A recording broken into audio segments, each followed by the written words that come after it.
Uzumdan uzib oldi, umida qarang bir bosh ukasiga ham berdi, uzum navbada charos. Alqimning ovozi baland har onda, xumor qushi shod uchar moviy osmonda. Xo'rozboy xat yo'lladi Xorazmlik xo'rozga, xabarida yozdi u xurmo keltir deb sizga. Yillar o'tib yillar keldi, yurtimin maydashga to'ldi. Yer yo'lbars yashar o'rmonda, uning bordir yo'l yo'lchidir. U yovvoyi hayvondir, u necha mingga kelmas qidir. Diydalab chiqayoqda buzogirzoq topdi zirak-zirakda, u juda ham Zuhraniki derzirak. Rahmat o'lar dedilar shirkatidan soxta, sox bergan edi cho'kar sahva mustaqda.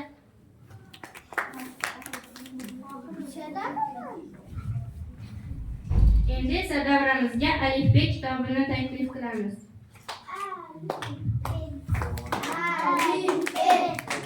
Assalomu alaykum o'quvchilar. Assalomu alaykum o'quvchilar. Men alifbe kitobman. Meni alifbe kitob deyishadi.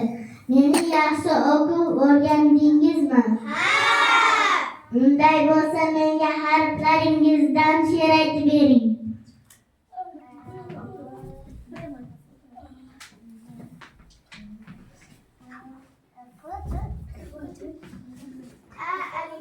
Yoshi harflarga karvon boshi Akmal Aliza Ali Adan boshinar bari. Barakalla. La la la la la jan tog'adagi gullarni ifodingiz qalatib bag'alimga bo'lmishman. Barakalla. Ismingizdir Islom bobojon, istiqlolni bergan har qachon. Ikrom bilan ilhom it uchun zo'r yasar, irodachi chevardir ignaga ip o'tkazar. Barakalla.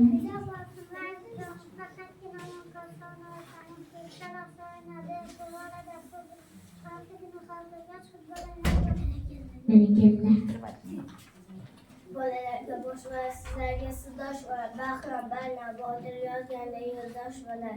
Barakalla. Ertak dali sirlar, ertak dolim dilimdir. Har narsaning chinida do'stlarim bo'zilimdir. Barakalla.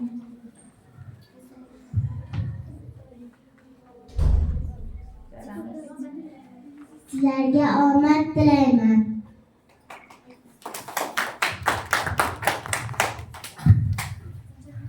Endi o'qish kitobni taklif qilsin. Assalomu alaykum o'quvchilar. Men o'qish kitob qolaman. Menda qiziqarli hikoyalar, she'rlar joylashgan. Ifodali o'qish ziynatdir. O'quvchiga go'zal xislatdir. O'qishga kelmasa malol, erib tirir ajoyib bemalol. Endi men sizlarga topishmoq beraman. Topasizlarmi? Ha! Qatlama, atli bo'lsa tashlama. Barakalla o'quvchilar. Ertak shiru matallar yashar bir mamlakatda. Dunyoni o'rganishda uning xizmati katta. Barakalla o'quvchilar. Men sizlarga o'qishingizda omad tilayman.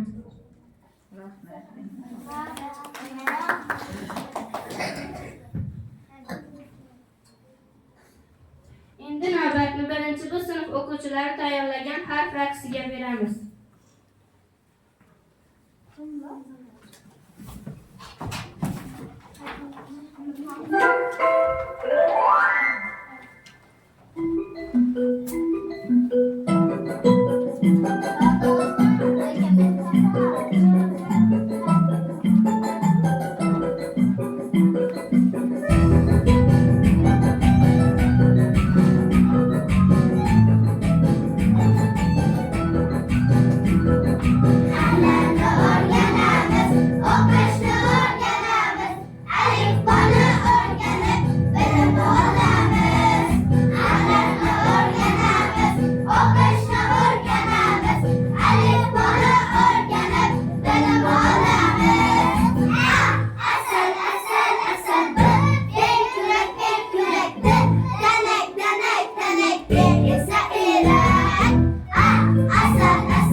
Thank you.